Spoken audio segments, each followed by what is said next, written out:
Hello दोस्तों, स्वागत है आप सभी का आपके अपने यूट्यूब चैनल गुरुजी 24/7 में। दोस्तों, आज की इस वीडियो में हम लोग class 10th math chapter number 3 दो चर वाले रैखिक समीकरण युग्म का कुछ ऑब्जेक्टिव प्रश्न को सॉल्व करने वाले हैं। ठीक है, जो कि आपको बहुत ही वीवीआई ऑब्जेक्टिव प्रश्न लिया गया है और एग्जाम ओरिएंटेड भी ऑब्जेक्टिव प्रश्न लिया गया है, जो कि एग्जाम में पूछने का बहुत ही ज़्यादा संभावना रहती है।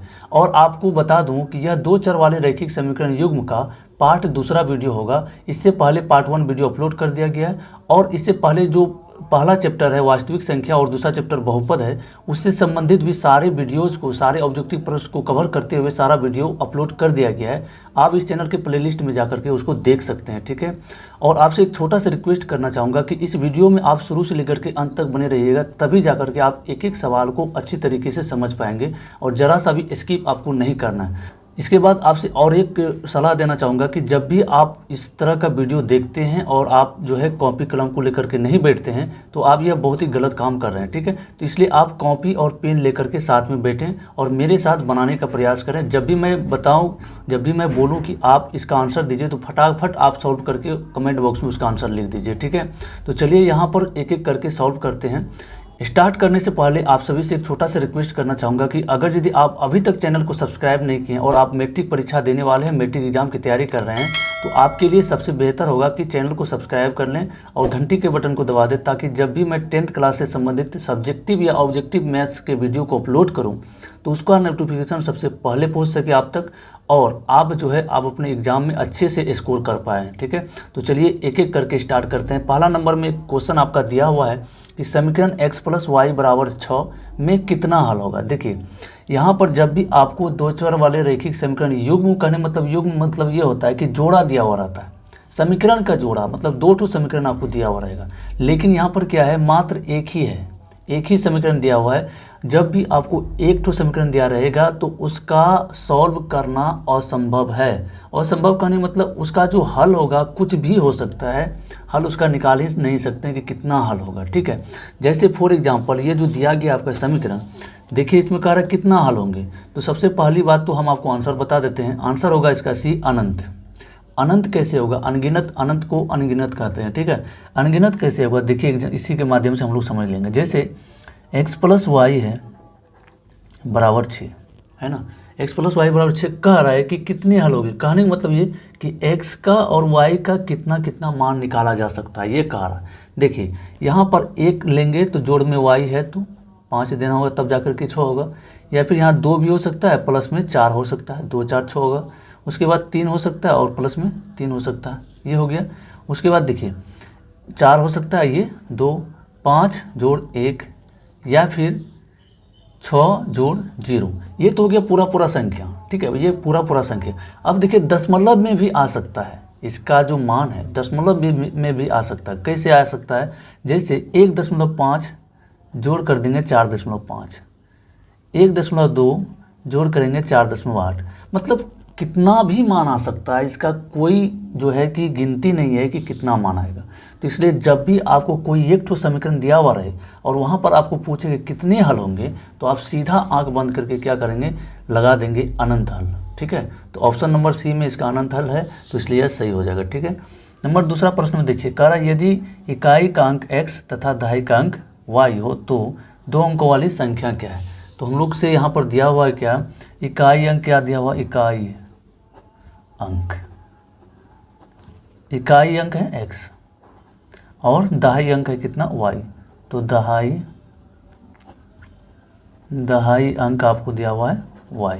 तो इसलिए संख्या हम लोग से पूछ रहा है, बाबू संख्या क्या होगा। आप फटाफट कमेंट करके बताइए कि इसका संख्या क्या होगा। ठीक है, इसका जो संख्या होगा, देखिए जब भी दहाई अंक में कोई भी संख्या, कोई भी चर मान या कोई भी कुछ भी दिया हो रहे, उसको दहाई अंक के लिए 10 से गुणा करते हैं। जैसे संख्या जब निकालना होगा तो 10 गुना क्या करेंगे, 10 गुना y करेंगे, 10 गुना y, चूँकि दहाई अंक के स्थान पर कितना है तो y है, तो इस y को 10 से गुना कर लेंगे और इकाई अंक जितना रहेगा उसको क्या करेंगे, उसी में जोड़ लेंगे, इसमें जोड़ दिया जाता है, तब जाकर के संख्या बनता है। ठीक है, जैसे मान चलिए यहाँ 33, देखिए 33 एक संख्या है। ठीक है, इसके इकाई अंक में भी 3 है और दहाई अंक में भी 3 है। जब 33 संख्या बनता है वो कैसे बनता है, इसका कंसेप्ट समझिए।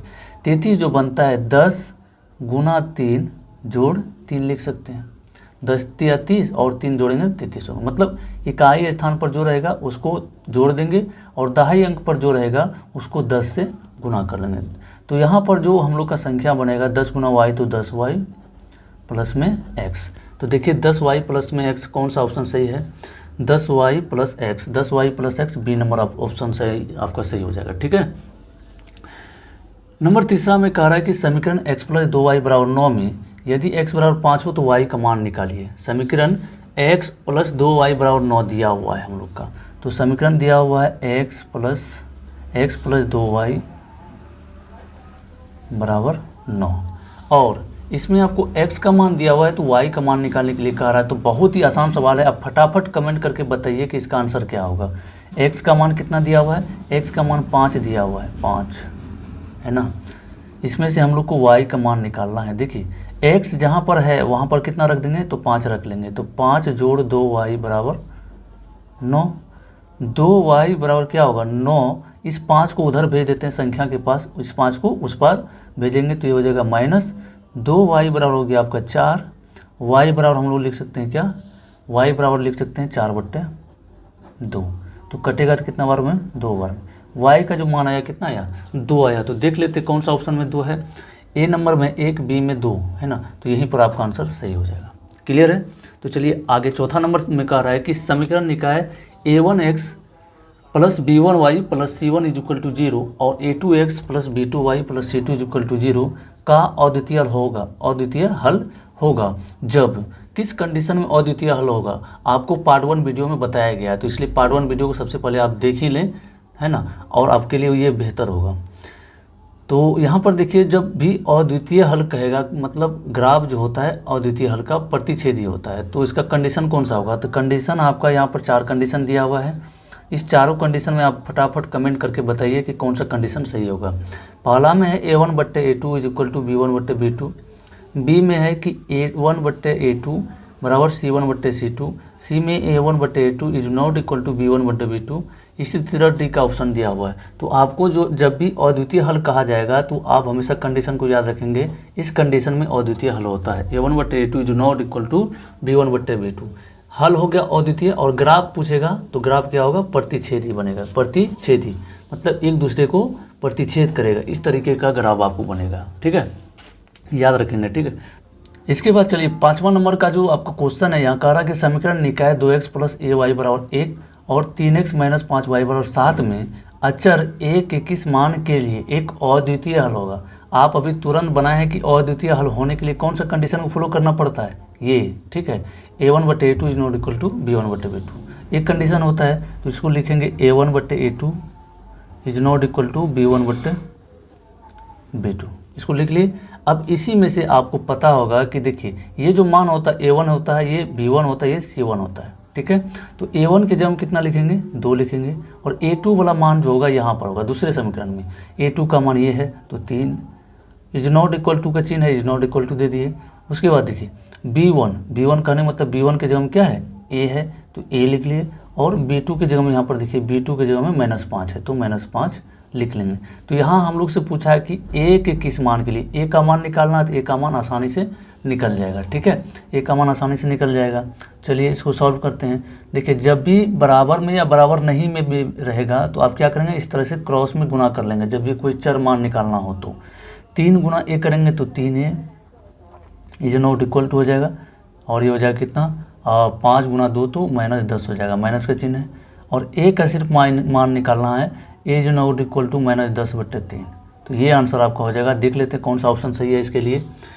a is not equal to 10/3, 10/3 तो माइनस में होना चाहिए। यहाँ पर माइनस आपको नहीं लगा हुआ तो यहाँ पर बी नंबर ऑप्शन को आप सुधार सकते हैं, यहाँ माइनस लगा देते हैं। चूँकि a नंबर और b नंबर सेम ही है तो यहाँ पर माइनस होगा। ठीक है, आप इसको माइनस में लिखेंगे।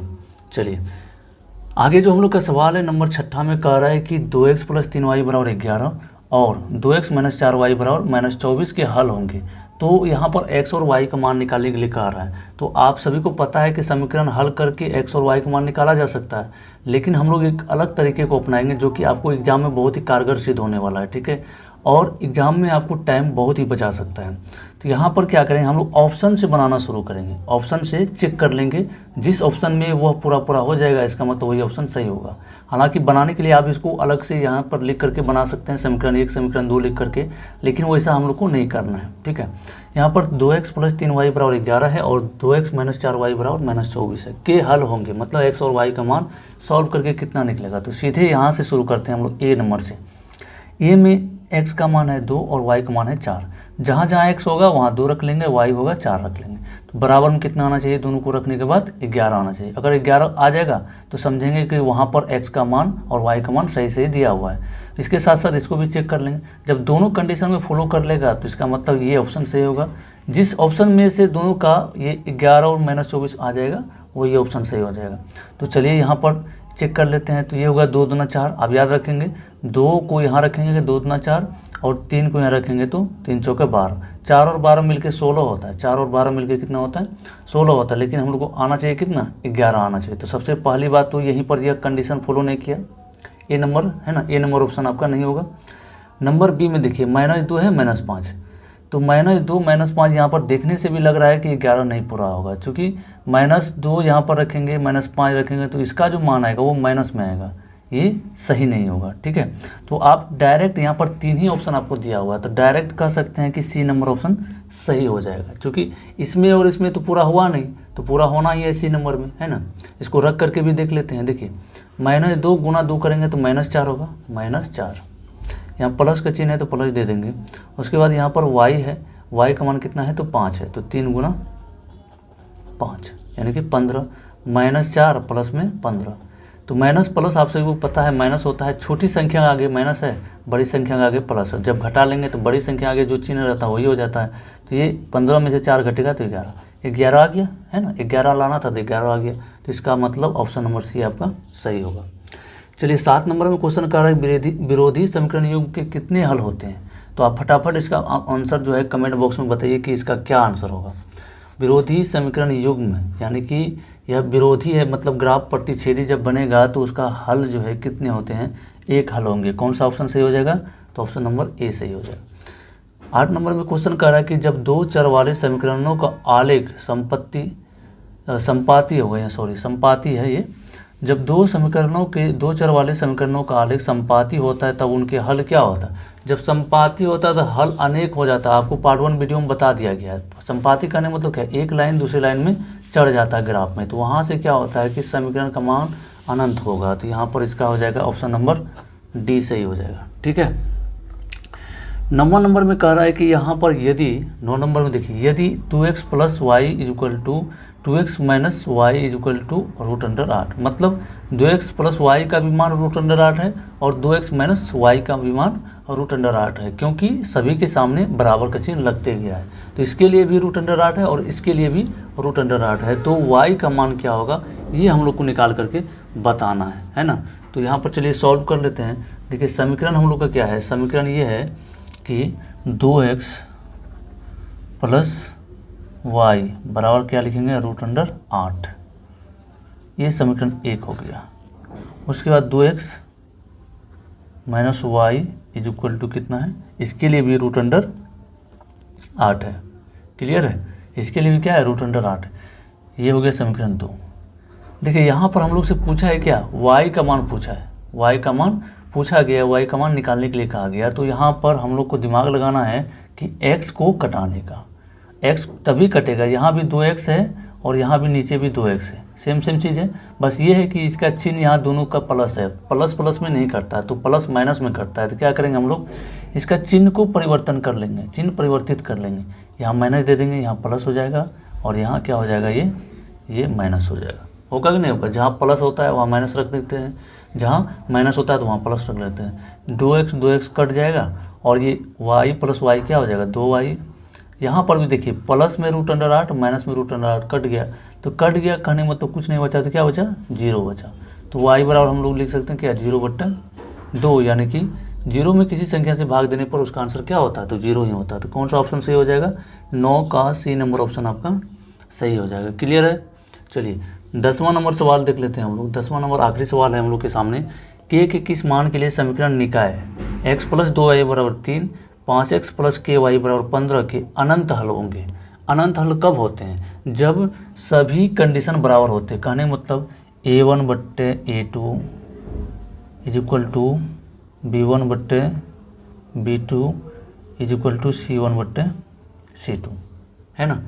इस तरह का फॉर्मेट रहता है, तभी जाकर के किसी समीकरण का अनंत हल होता है। तो हम लोग क्या करेंगे, इनमें से किसी दो को लेंगे, वहीं से निकाल लेंगे के का मान। तो यहाँ पर देखिए क्या है, पहला समीकरण में a1 का मान 1 है और यहाँ पर a2 का मान 5 है। a2 में 5, a1 की जगह में 1 और a2 की जगह में 5 रख लिए। उसके बाद यहाँ पर b1 की जगह में 2 है और b2 की जगह में k है। तो हम लोग से k का ही मान पूछा गया, यहाँ पर देखिए तो k है, तो यहीं से हम लोग का k का मान निकल जाएगा, तो आगे नहीं जाने का ज़रूरत है।